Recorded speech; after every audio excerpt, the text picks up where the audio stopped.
1838, en Allemagne. Une jeune fille se lève au milieu de la nuit et elle voit une ombre dans sa chambre. L'ombre s'adresse à elle. Tu n'es pas juste humaine. Nos destins sont liés. Et dans 3 jours, si tu n'es pas mienne, je tuerai ton mari.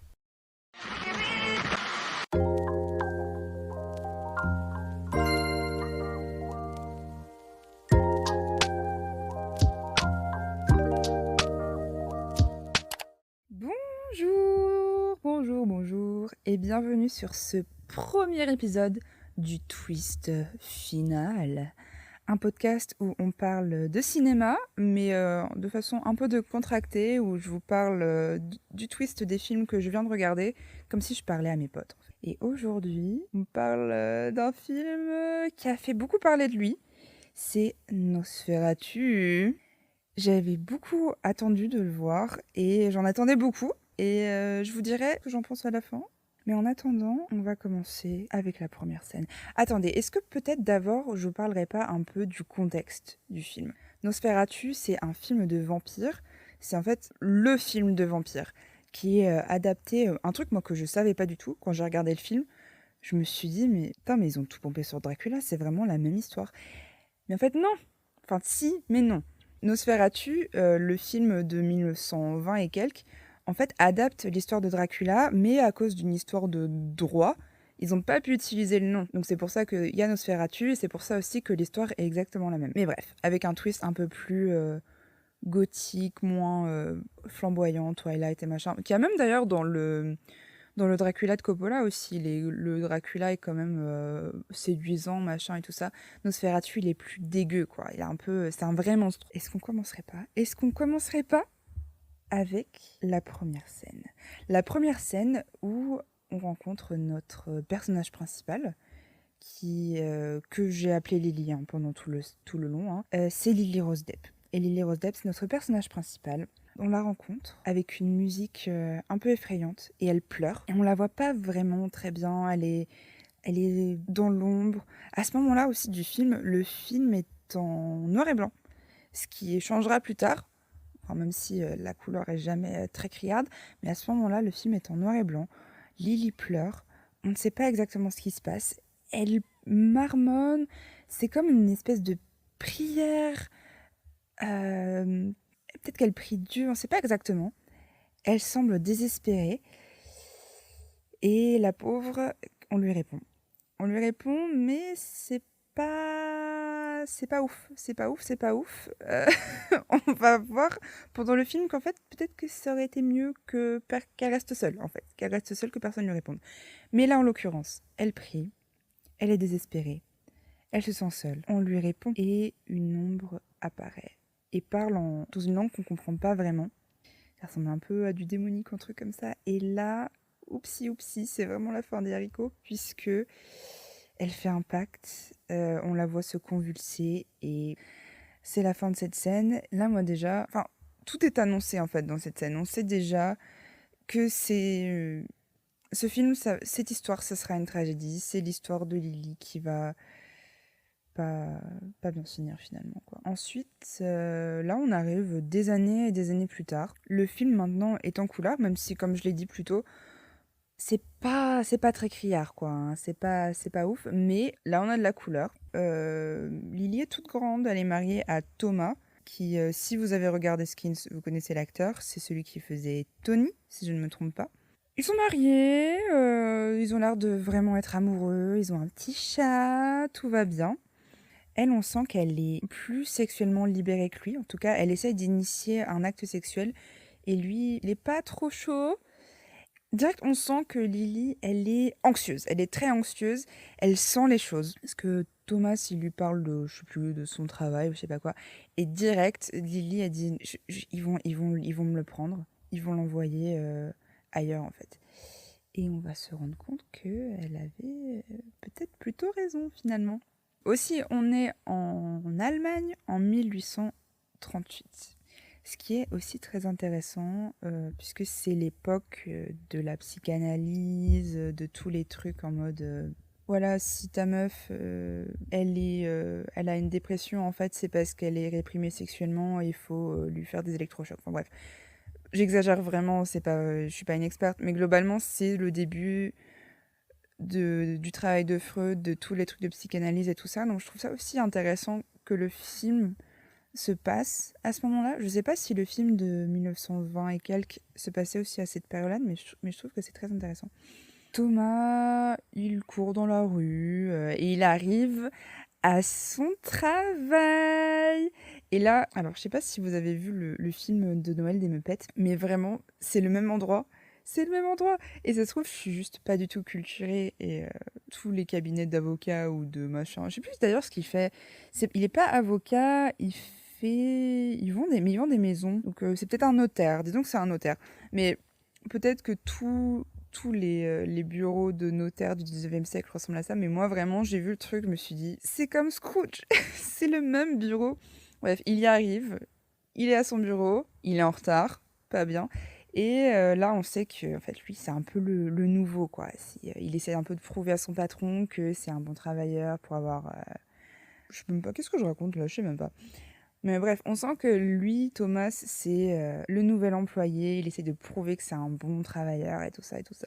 Sauf qu'il est en retard. Mais pas de souci, pas de souci. Son patron le félicite pour son nouveau mariage. Lui dit t'inquiète, je t'offre une promotion pour ton mariage. T'as une super femme qui est super belle. You, ben d'accord. Il dit ouais, ta femme elle est trop belle. Félicitations. Tu as une promotion. Et là, Thomas, waouh, trop cool, une promotion à ce nouveau travail. Génial. Et le dossier de cette promotion, en fait, c'est qu'il doit vendre une maison à un vieil homme. C'est un étranger. Il veut une maison. Thomas, il dit, ouais, trop bien et tout. J'ai déjà des idées de quelle maison je pourrais lui proposer. Et le boss lui dit non, non, non, non, t'inquiète, t'inquiète. Il sait déjà quelle maison il veut. Il veut attention à ma prononciation, le Grunewald. Le Grunewald, je sais pas trop. Grunewald Manor. Et Thomas, il fait ouais, t'es sûr? Parce que c'est une ruine en fait, ce truc. Ok. Et le boss lui dit non, non, t'inquiète, t'inquiète, il veut vraiment cette maison. Faut juste que tu t'ailles signer les papiers. Et là, Thomas, il fait ok, cool, les papiers, bah on envoie des lettres, tout ça quoi. Et le boss dit non, non, non, non, non, non, non, non. Tu vas aller là-bas, en fait. Lui, il vit sur le continent européen. Tu y vas et tu vas signer les papiers. Et là, on sent qu'il y a un truc un peu chelou. Et c'est aussi à ce moment-là qu'on apprend le nom de ce comte, de ce vieil homme riche. Il s'appelle Orlok. Du côté de Lily, on la voit tenir des fleurs, ce qui est quelque chose qu'on va retrouver plus tard. Comme je l'ai dit, il y a un peu de couleur, mais c'est très très pastel. C'est presque... Tout le film est pratiquement... S'il n'est pas en noir et blanc, il est pratiquement en noir et blanc en fait. Et Lily, là, elle parle avec son mari, parce que là, depuis... il a fini le travail. Ils parlent ensemble, ils sont à la maison. Et Lily, elle lui demande de le prendre avec lui. Mais lui, il veut pas. Et du coup, elle est pas contente. Elle est pas contente. Elle dit qu'elle a fait un rêve sur ça et qu'elle a un pressentiment que ça va mal se passer. Elle veut pas que son mari parte, elle veut pas que Thomas parte. Là, on sent que Lily, en tout cas du point de vue des gens qui l'entourent, c'est pas une personne qui est très saine d'esprit. On sent que c'est une femme qu'on estime être un peu fragile mentalement, qu'on essaie de ménager. Et Thomas lui dit à ce moment-là, en bonhomme du 19e siècle, repress your feelings, girl. Genre, tu vois les sentiments que tu as, tu les prends, tu les mets dans un coffre, double tour. On n'en parle plus en fait. Fais comme si ça n'existait pas. Et elle lui dit non mais chérie, genre fais-moi confiance. Je sens qu'il y a un truc horrible qui va se produire. Et en fait, on va voir qu'elle avait peut-être pas tort. Comme on est au 19e siècle, pas question que Lily reste toute seule à la maison. Donc elle va rester avec un couple d'amis. On les rencontre par le biais d'une conversation entre Thomas et le mari de ce couple d'amis qui s'appelle Friedrich. Et donc là, on a un petit boy talk entre Thomas et Friedrich, entre couilles. Friedrich annonce que sa femme elle est enceinte. Waouh, waouh, waouh, félicitations, trop cool. Sauf que lui, il a déjà deux petites filles qu'on entend hurler. Elles disent qu'il y a un monstre dans leur chambre et tout ça, et qui les recherche et elles ont peur et tout ça. Mais c'est traité un peu comme de la rigolade. On sent que c'est un peu... c'est des petites filles, elles ont beaucoup d'imagination, elles ont fait des films et on leur dit mais non, vous inquiétez pas, tout va bien. C'est, c'est votre imagination les filles, no worries. Il est temps de se dire au revoir. Thomas et Lily s'embrassent. Elle ouvre son collier et elle y glisse une petite mèche de cheveux qu'on pense qu'elle va donner à son mari. Là, ça, déjà on sentait que il y a des indices tout au long, jusqu'ici, tout au long du film, qui montrent que ça va pas très bien se passer. Mais si on n'en était pas sûr, là, c'est sûr, puisqu'on voit un vieil homme qui, on devine, est en fait le patron de Thomas, en train de rigoler, ce qui pourrait être très bien. Ce qui pourrait être très bien. Sauf que c'est pas un rire hihi haha, tout va bien, c'est un rire démoniaque, genre ha ha ha ha ha ha, genre vraiment le mec est possédé. Il est nu, il rigole comme un fou, il parle le langage étrange qu'on a entendu au début, et il parle à une entité, tiens donc, qui semble être son patron. Donc là, on sait que c'est mort là. Là, c'est mort, quoi. Retour à la maison du bonheur, le couple Lily et Thomas se disent au revoir. Thomas disparaît au loin sur son cheval. Et là, c'est la partie qu'on va appeler le road trip. C'est le road trip de Thomas en Europe. Voilà, vous voyez l'année sabbatique qu'on prend après avoir eu son diplôme et on part, je sais pas, aux États-Unis, en Australie, tout ça. C'est un peu la même idée, c'est un peu la même vibe, sauf que lui, c'est genre pas ouf, quoi.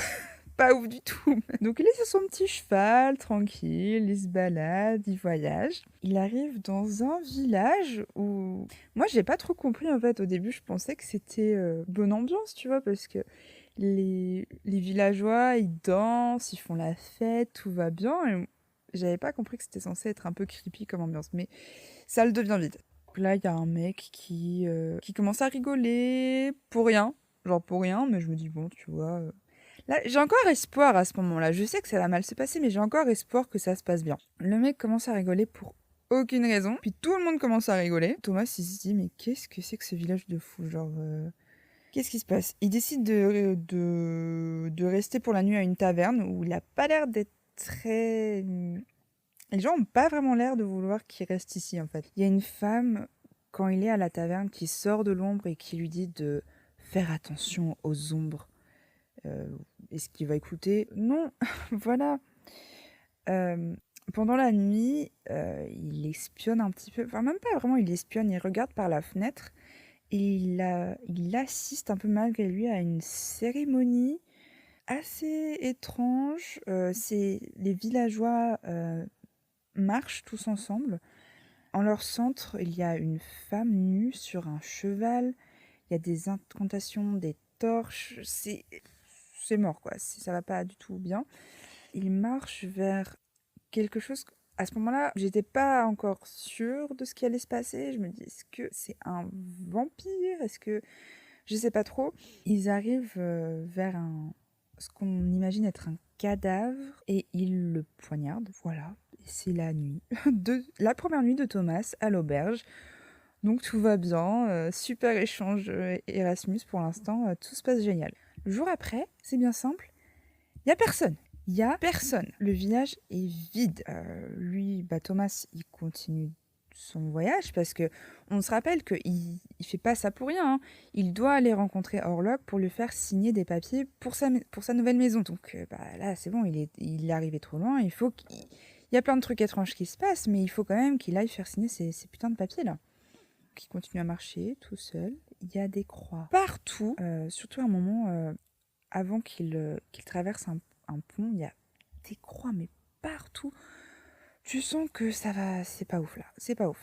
Il est tout seul. Quand soudain, on entend au loin le son d'une calèche. La calèche, elle arrive et elle attend pour lui. Les portes s'ouvrent. Et tu te dis, waouh, définitivement, tout me paraît en ordre. Ah là, tout paraît en ordre là, tout va bien là, non? C'est safe comme moment, non? Cool. Bien sûr, il monte dedans parce qu'il a pas trop le choix. Il se fait escorter, par une meute de loups. Thomas, il arrive au château, il fait un petit toc-toc sur la porte. Elle s'ouvre toute seule. Bon, on est plus à ça près, hein, pourquoi pas. Dans la distance, il y a une silhouette qui se dessine avec la... Ah oui, j'ai pas précisé, mais bien sûr, pendant tout ce temps-là, tout est très brumeux, tout est gris, tout est horrible en fait. Tout est fait pour que tu te sentes oppressé. Donc cette silhouette au loin, ce qu'on présume être Orlok, lui dit bah t'es en retard, regarde ta petite montre. Non, il dit bah dis donc, on est en retard ou quoi? Il regarde pas vraiment sa montre, mais c'est l'idée. On voit pas très bien. Il se retrouve ensuite dans une grande pièce qu'on imagine être la salle à manger.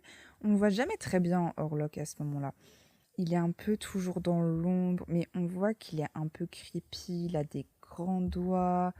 Il parle d'une manière très un peu étouffée dans sa barbe, mais en même temps c'est un peu nasillard, c'est un peu totalement... il est totalement flippant, hein. Vraiment, moi si j'étais toute seule avec lui, dans un pays que je connais pas, dans un château que je connais pas, avec juste ce gars, j'aurais très peur. Donc Thomas, il l'appelle monsieur et tout. Et là, Orlok, il fait...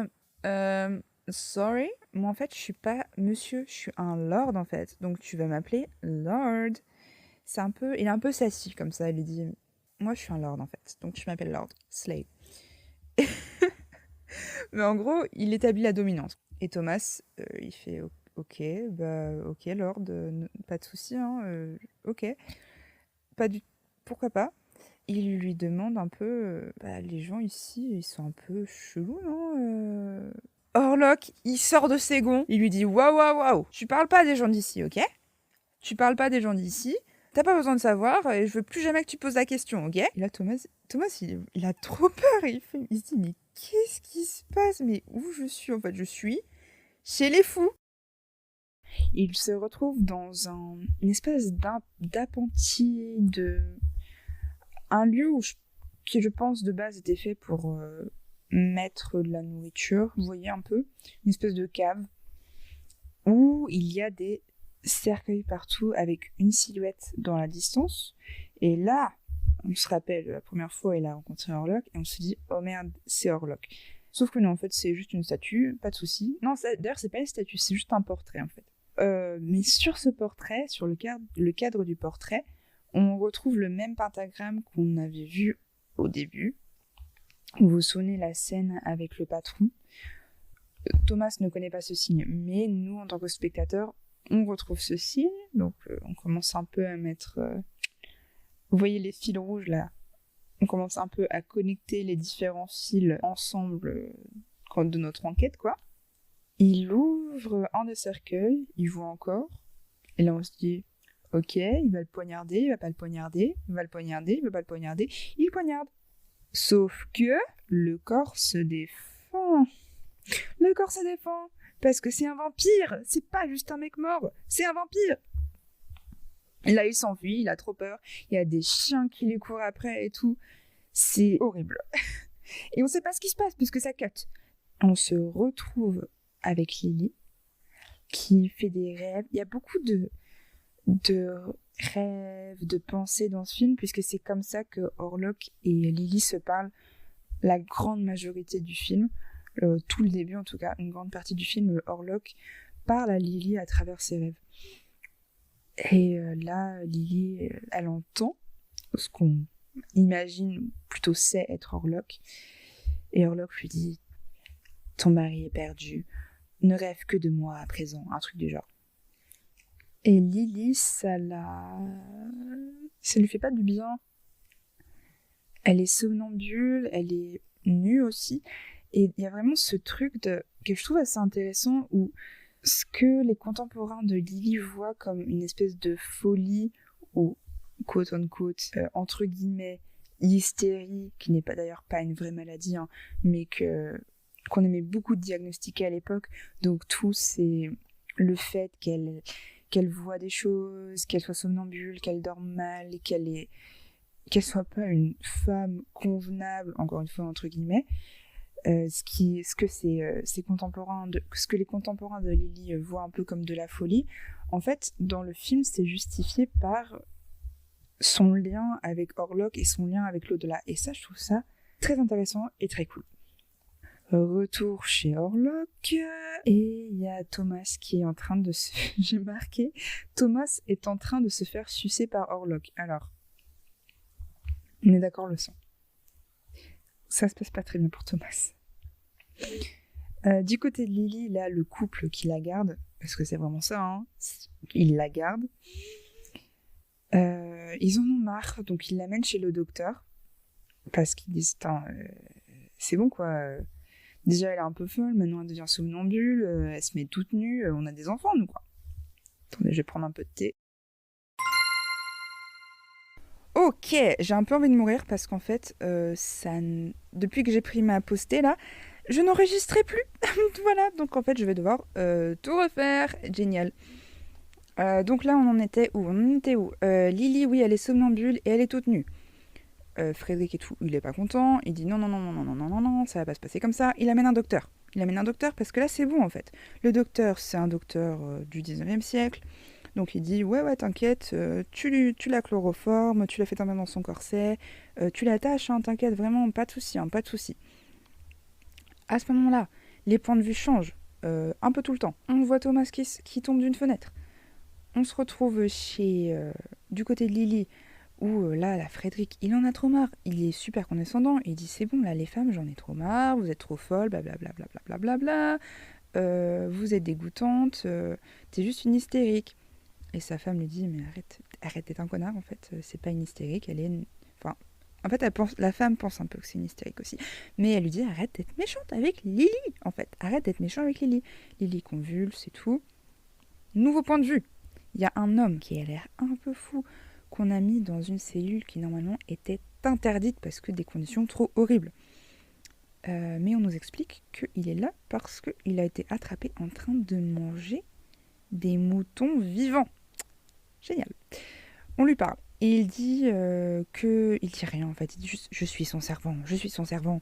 Il y a des animaux morts un peu partout et il dit que c'est des cadeaux pour son maître. Il est vraiment étrange. Vraiment étrange. À ce moment-là aussi, il caresse un petit pigeon et on se dit non, le petit pigeon, qu'est-ce qui va passer? Qu'est-ce qui va se passer au petit pigeon? Et bien il se trouve qu'il mord un morceau de son cou et il le décapite comme ça. Il le tue. Et après, tout simplement, dans le plus grand des calmes, il attaque les docteurs, bien évidemment. On se retrouve avec Lily qui convulse. Encore une fois, là, même la femme a dit que c'est une hystérique, quoi. C'est une hystérique.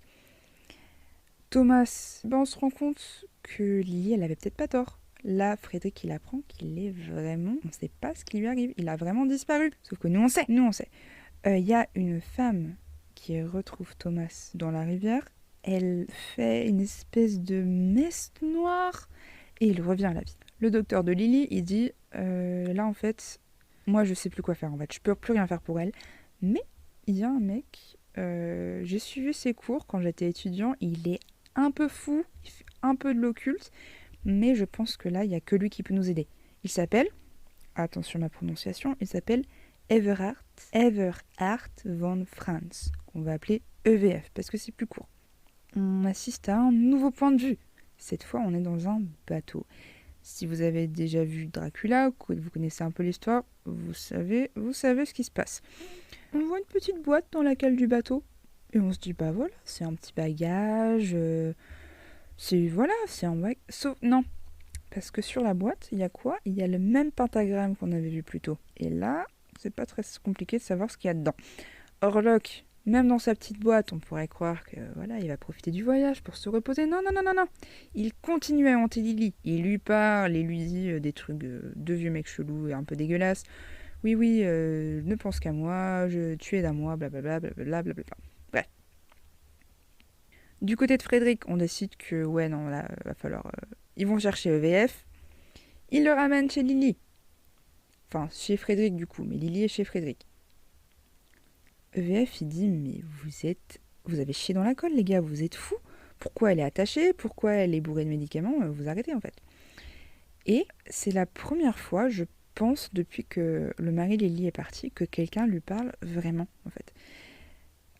Et EVF, il a une vraie discussion avec elle, il parle de son chat, Elle explique que... Parce qu'il lui demande c'est ton chat? Et elle lui dit non, c'est pas mon chat, il a pas de maître, en fait, c'est sa propre personne. Et là, c'est pas très compliqué de savoir que c'est un peu aussi comme ça qu'elle se voit aussi, quoi.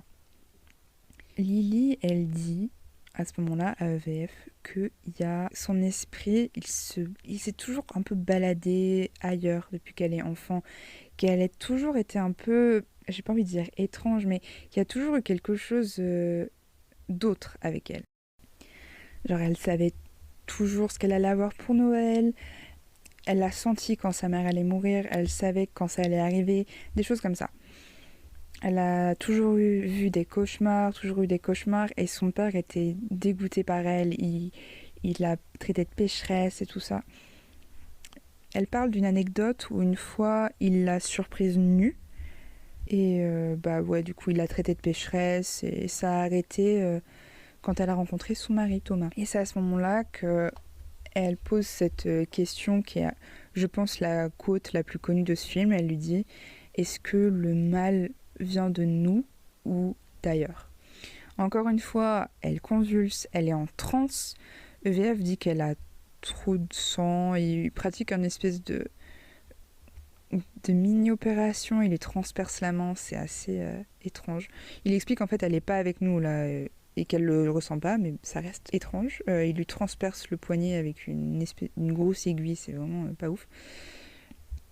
Lily, elle dit qu'il spread his shadow, genre son ombre s'agrandit, un truc comme ça. Elle parle d'Orlok, hein. Elle devient totalement possédée et elle parle avec une voix qui n'est pas la sienne. On apprend maintenant officiellement qu'elle est possédée et que c'est pas une illusion en fait. Elle est pas folle, elle invente pas. EVF lui dit, elle est possédée. Retour sur le bateau, maladie partout, tout le monde est malade, tout le monde meurt, horrible. Et du coup, il y a un gars qui décide que c'en est assez. Il attaque Orlok, sauf que ça va pas très bien se passer. De retour dans la cellule avec le mec fou, il dit que Orlok, il arrive, il s'est échappé. Et au même moment, Lily aussi, là encore une fois, on est sur des points de vue qui changent tout le temps. Papa. Lily, de son côté, elle sent que Thomas revient. Elle va dans la rue, elle le retrouve. Thomas, ça va pas du tout. Et il est ultra heureux parce qu'il se rend compte qu'il est le premier. Orlok n'a pas trouvé Lily et ils sont enfin réunis. Sauf qu'en fait, ça va pas du tout parce que il y a un soldat qui toque à la porte et qui leur annonce que avec le bateau d'Orlok, lui et le soldat, il sait pas que c'est le bateau d'Orlok, mais avec ce bateau est arrivée une maladie qui tue tout le monde. Yes, trop cool. De nouveau point de vue Orlok, il nous explique qu'il ne peut pas forcer Lily. Elle ne peut pas être volée, il faut qu'elle soit consentante pour être sienne. Alors lui, ce qu'il va faire, c'est qu'il va la forcer psychologiquement à donner son consentement. Ce qui n'est pas du consentement du coup, mais ouais, go Orlok, hein. Génial. Super. La maladie continue à toucher de plus en plus de monde dans la ville. Maintenant, Thomas, il est aussi très malade. Il est plus malade que Lily et c'est elle qui doit s'occuper de lui. Elle se confond en excuses. Elle dit « Je suis désolée, c'est ma faute » et tout ça. Frédéric, là, il en a vraiment trop marre. Il dit « C'est bon, quoi. Lily, j'en ai marre de toi. T'es trop nulle. Je te déteste. Blablabla. » Mais tout en étant très condescendant, en fait. Il dit « C'est bon, j'en ai marre. Ah non, je me suis trompée. Pas du tout, en fait. » C'est la femme de Frédéric qui lui dit à ce moment-là. Parce que Lily, elle continue d'exprimer pas son mécontentement, mais son worry. Elle sent que ça va mal se passer, toujours. Et la femme de Frédéric lui dit « Non mais c'est bon là, arrête. Ton mari il est revenu, c'est bientôt Noël. Pense aux enfants en fait. Arrête d'être chiante, tout va bien se passer. » On découvre que le mec chelou de la prison s'est échappé. Orlok, il fait un peu de la magie, il caste spell, on sait pas trop ce qui se passe. Sauf qu'en fait, on sait ce qui se passe. puisque Thomas fait des cauchemars où il voit Orlok. Donc on se demande qu'est-ce que Orlok y faisait avec son petit tour de magie. Il est en train de danter Thomas parce qu'il a le seum. Il a le seum que Lily aime Thomas, en fait. Les enfants de Frédéric disent à leurs parents, les deux petites filles là qui criaient au début de l'épisode, ne nous laisse pas maman, ne nous laisse pas, s'il vous plaît, là, on a peur. Et la maman dit, non, c'est bon, vous avez pas peur, il va rien se passer, juste faites une prière et allez dormir. Dans la nuit, il y a Lily qui demande à la femme de Frédéric si elles peuvent dormir ensemble. Elles dorment dans le même lit et la femme de Frédéric donne une croix à Lily parce qu'elle pense qu'elle en aura besoin finalement. De retour du point de vue de Frédéric, il continue à se plaindre encore. Il se plaint. C'est pas juste. Dans ma maison, il n'y a que du bazar depuis que vous êtes là. J'en ai marre. L'occulte, ça n'existe pas. Vous êtes nuls. Et EVF, il lui dit, bah si, ça existe en fait. Donc arrête d'être chiant et aide-nous. Et on se rend compte que ça existe, puisque Lily, elle se lève, elle ouvre la fenêtre, Orlok apparaît dans la chambre, et c'est la première conversation qu'ils ont face à face. Orlok, il lui dit que c'est pas elle, c'est sa nature d'être comme ça, blablabla, blablabla. Tu n'es pas humaine. Et elle l'insulte, elle lui dit non, c'est pas vrai. Et Orlok lui dit bah si en fait, et d'ailleurs c'est toi qui m'as réveillée en fait. Et on est fait l'un pour l'autre. Il y a un contrat qui a été fait. Et c'est là qu'on se rend compte que le contrat de la maison, avec des guillemets, c'était pas un contrat de maison, tiens donc. C'était un contrat où Thomas, en fait, il a laissé Lily à Orlok. Et là, Orlok, il lui dit ça, sauf que vu que c'est un vampire, un démon, il est pas très honnête. Il lui dit ouais, ton mari, il t'a laissé pour de l'or et tout ça, et on est connectés, et voilà. Et Lily, elle lui dit mais moi je te déteste et tu fais que mentir. Et Orlok, il lui dit bah écoute, comme j'ai dit précédemment, je peux pas te forcer. Donc c'est très simple. T'as 3 jours pour être mienne, et sinon, je tue ton mari. Génial. Je crois qu'elle se réveille à ce moment-là, et on voit la femme, elle dormait avec la femme de Frédéric, et elle la voit au sol, en train d'être mangée par des rats, c'est très étrange. Et maintenant aussi, elle est traumatisée. Elle est traumatisée et un peu folle, et on se demande comment Frédéric va réagir à ça. Frédéric dit à sa femme que là ça va plus être possible quoi. Enfin eux ils vont rester ensemble hein, mais elle peut plus voir les filles là parce qu'elle est un peu folle. Et Lily elle essaie de donner d'avertir Frédéric. Elle essaie de l'avertir de ce qui se passe. Et Frédéric sa réaction c'est de lui dire de partir de chez elle. Il est c'est bon j'en ai marre. J'en ai marre de toi, j'en ai marre de tout, tu me casses les couilles, t'es une hystérique, tout ça. Et il lui dit, mais il est toujours très condescendant, donc il le dit pas comme ça, il dit, non mais je t'aime beaucoup Lily, j'aime beaucoup ton mari aussi bien évidemment, et ne t'inquiète pas, nous prierons pour vous, mais là il faut vraiment que tu partes de chez moi en fait, parce que je ne peux plus te voir même en peinture. Et là Lily, elle s'énerve en fait, elle fait un truc que Frédéric ne conçoit même pas qu'une femme puisse faire, elle s'énerve, elle lui dit, mais en fait, t'es un connard. Elle lui dit, je ne ferai pas semblant que tu es supérieur à moi en fait. Tu n'es pas supérieur à moi, tu n'écoutes rien, tu es un connard. Et Frédéric lui dit mais j'étais si gentil avec toi, je me suis occupée de toi. Et Lily de dire, a raison, en m'attachant à mon lit, en me droguant et tout ça. C'est ça que tu dis bien s'occuper de moi? Je crois pas en fait. Elle lui dit tu es stupide, tu es cruel et on va tous mourir. Bien sûr quand en VF il apprend que Frédéric a envoyé Thomas et Lily chez eux, il lui dit mais Frédéric, mais t'es trop con en fait. En fait ce film c'est vraiment juste tout le monde qui dit à Frédéric mais mec t'es trop con. Mec t'es trop con en fait. Orlok pendant la journée il dort dans son petit cercueil, tout ça, tout va bien. Et après les remontrances de EVF, Frédéric il dit tu sais quoi, on va continuer sur ma lancée. J'ai dit à Lily et Thomas de partir. Toi, EVF, tu vas partir aussi. J'en ai marre. Thomas, il dit à sa femme, à Lily, qu'il faut qu'il parte. Et il croit lui apprendre, en fait, que Orlok est après elle. Il lui dit, tu es en danger, en fait, il faut absolument qu'on parte. Sauf que Lily, elle lui avoue qu'en fait, elle sait. En fait, c'est elle qui l'a appelé quand elle était enfant parce qu'elle se sentait seule, mais qu'elle ne mesurait pas exactement l'ampleur de son geste.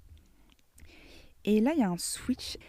Elle s'énerve, elle dit à Thomas, mais tu m'as pas écrit tous les jours comme tu m'avais promis. Et, et que lui, il avait peur dans le château d'Orlok. Elle le sait que lui, il avait peur.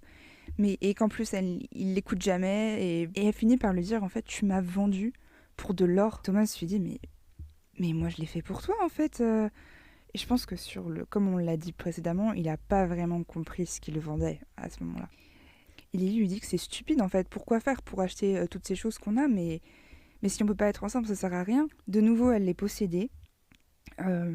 Thomas lui dit qu'on va aller chercher le docteur et elle lui dit non, non, non, pas besoin, pas besoin. Et là, elle essaye vraiment de le provoquer. Elle lui dit que Orlok c'est un meilleur amant qu'elle, de toute façon. Après, elle pleure, elle dit qu'il ne peut pas la toucher parce qu'elle n'est pas propre et tout ça. Et Thomas lui dit que c'est pas vrai et ils finissent par faire l'amour. Au même moment, Frédéric apprend que si Lily va de son propre chef avec Orlok, la malédiction prendra fin. La femme de Frédéric se réveille. Elle se réveille à cause de ces petites filles qui hurlent. Elle surprend Orlok et il les a dévorées. Ça coupe au noir sur 3 cercueils. Frédéric est en larmes. Lily, Thomas et EVF sont là. Et là, Frédéric, il pète un câble en fait. Là, déjà qu'il n'était pas... il n'était pas en très bon terme avec eux. Là, en fait, il n'en peut plus. Il accuse Lily d'avoir amené cette malédiction. Il dit que ces cauchemars, ils existent en fait. Il a fallu que toute sa famille meure pour qu'il commence à croire une femme. Enfin, c'est un truc de fou, mais bon, bref. Et il finit par s'excuser quand même. Il finit par s'excuser. Donc EVF dit que pour totalement neutraliser Orlok, il faut à la fois sanctifier la terre dans laquelle il est enterré et ensuite le poignarder. Lily et EVF, ils ont ensuite une discussion que tous les deux, où là on parle de la nature de Lily, qui est très intéressant.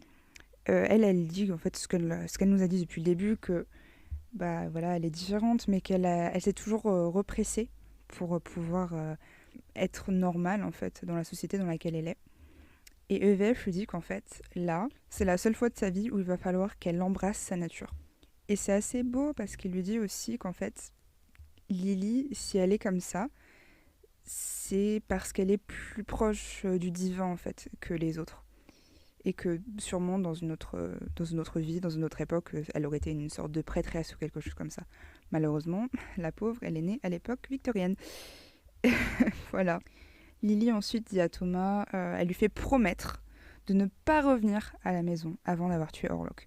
Donc là, nous en tant que spectateurs, on sait ce qui est en train de s'acheminer, on comprend qu'on est en train d'éloigner Thomas pour que Lily puisse faire ce qu'elle a à faire. Elle dit au revoir à son mari et lui Thomas, mec, donc il pense qu'il va aller sauver la veuve et l'orphelin en allant tuer Orlok et sauver toute sa famille, tout ça.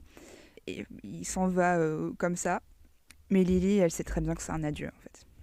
À ce moment-là, Frédéric, il va dans le tombeau de sa famille et il pleure, il pleure, il pleure. Il s'excuse. C'est assez dur comme scène. Il s'excuse, il dit que... En fait, il désacralise le tombeau de sa femme, surtout. C'est pas le tombeau, du coup, parce que c'est un caveau. Et à l'intérieur, il y a les cercueils. Et il ouvre le cercueil de sa femme. Il s'excuse, il dit que c'est de sa faute, en fait, qu'il n'aurait pas dû être absent cette nuit-là, et tout ça, tout ça. Il embrasse son corps, et c'est assez trouble. On ne sait pas trop s'il viole le corps de sa femme ou pas. En fait, c'est pas explicitement dit, mais c'est assez entre deux pour que je me sois posé la question. Après ça, il est retrouvé mort à côté des corps des membres de sa famille, et Thomas donne l'ordre de tout brûler en fait. Là, on arrive vers l'acte final. Là, on est à l'acte final. Lily, elle est chez elle. Elle s'apprête à faire ce que EVF lui a dit, être elle-même. Elle détache ses cheveux et elle appelle Orlok. C'est horrible. De leur côté, les garçons, ils ont trouvé le corfeil. Le corfeil, oui, bien sûr. De leur côté, les garçons, ils ont trouvé le cercueil d'Orlok. Ils s'apprêtent à être trop badass et à le tuer. Sauf qu'en fait, à la place d'Orlok, il y a qui ? Il y a son servant. en fait, le fou du bus là qu'on a vu au début, qui mangeait des rats et tout ça. C'est lui qui a la place d'Orlok.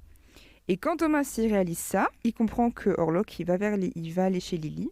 EVF lui dit que en fait, c'est comme ça. Et à ce moment-là, en fait, il découvre aussi que EVF, il est dans le coup. Que EVF, il sait que Lily elle va se sacrifier. Donc Thomas, là, il court, il court, il court pour aller sauver sa chérie, quoi. De son côté, Lily, elle attend dans la chambre. Et on voit l'ombre de Orlok qui apparaît à différents endroits de l'appartement. Il ouvre la porte, elle l'accepte et tout ça. Ça, pour le coup, j'ai pas vu l'original, mais c'est des images qui sont très connues de l'original avec l'ombre qui arrive, qui ouvre la porte, etc. Elle décide de l'accepter totalement, machin, bref. Ça, je vous avoue, en fait, là, je vais faire un petit aparté. Cette fin m'énerve un petit peu, parce que j'aime beaucoup le fait que il il y a un peu plus de nuances dans les personnages. Genre Thomas, c'est l'amant bébête, mais il aime quand même sa femme et il est pas. C'est plus qu'il est soumis au code de son époque, plus qu'il est bête en réalité. Et Lily, c'est pas juste une femme hystérique, c'est juste une personne qui est pas acceptée telle qu'elle est dans son environnement, quoi. Mais en revanche, ça m'énerve un peu qu'ils aient gardé cette fin où, encore une fois, la femme doit se sacrifier pour sauver tout le monde, quoi. Je sais pas, je trouve que ça aurait quand même été plus intéressant si elle l'avait anéanti ou je sais pas. Mais après, ce serait moins réaliste aussi. Mais après, on parle d'un film de vampire, donc c'est pas réaliste de base. Mais oui, je sais pas, il y a quelque chose qui me chafouine en fait là-dedans. Mais bon, bref. C'est quand même très beau et très bien réalisé, etc. Mais je trouve ça un peu. Ça casse pas trop les codes et ça aurait pu se permettre de le faire. Ou alors, je sais pas, qu'elle consente, mais qu'elle devienne vraiment, qu'elle passe vraiment du côté d'Orlok, qu'elle devienne vraiment evil, j'en sais rien. Parce que là, elle consent, mais c'est pas un vrai consentement en réalité. Elle fait ça pour sauver les gens qu'elle aime, pas vraiment parce qu'elle aime Orlok. Et je sais pas, ça me chafouine un peu. Mais bon, bref. Donc, on retourne. Blablabla. Orlok, Lily dit je t'accepte, machin, blablabla, tout ça. Il se passe une cérémonie de mariage, en fait. Il lui demande est-ce que tu me prends, machin, pour époux, tout ça. Et ça ressemble vraiment à un mariage. Il embrasse la mariée et ensuite, il est temps de consommer le mariage. Ils vont dans le lit, ils ont un rapport sexuel et il la mord. C'est dégueulasse. Il est dégueulasse par contre. Enfin, ça, par contre, c'est vraiment bien fait, je trouve. Par contre, il a une moustache. Tout le monde en a parlé de ça, mais c'est vrai, pourquoi la moustache? Je ne sais pas. Je ne sais pas. Sur la fenêtre, sur le côté, je me rends compte que je suis vraiment en train de désacraliser le truc. Enfin, c'est une scène ultra émouvante et je suis vraiment en train de tout ruiner, mais bon, c'est pas grave. Sur le côté, à la fenêtre, on voit que le soleil se lève et l'ultime sacrifice. Quand Orlok commence à paniquer parce que le soleil se lève, Lily lui demande plus de morsures et Orlok cède, ce qui causera à sa perte. Thomas, de son côté, on le voit courir pour sauver sa belle, pour sauver Lily, même si on sait que ça ne servira à rien malheureusement. Quand il arrive, Orlok, il est allongé sur Lily et il est mort en fait. Il est mort à cause du soleil. Thomas prend la main de Lily et elle aussi, elle est décédée malheureusement. Et là, ça se finit sur un plan qui est très beau où on revoit le chat d'ailleurs, mais c'est un très beau plan où enfin le soleil se lève, enfin les couleurs reviennent un peu. Et on voit EVF qui regarde dans le miroir, mais en même temps il est reflété dans le...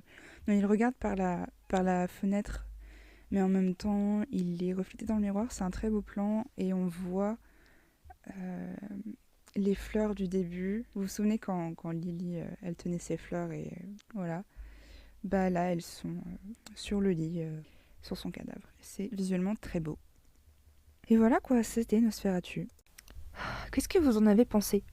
Est-ce que, comme moi, la fin vous dérange un peu? Qu'est-ce qui vous a marqué? Qu'est-ce que vous auriez aimé voir dans ce film peut-être? En tout cas, moi je vous dis merci pour votre écoute et à la prochaine.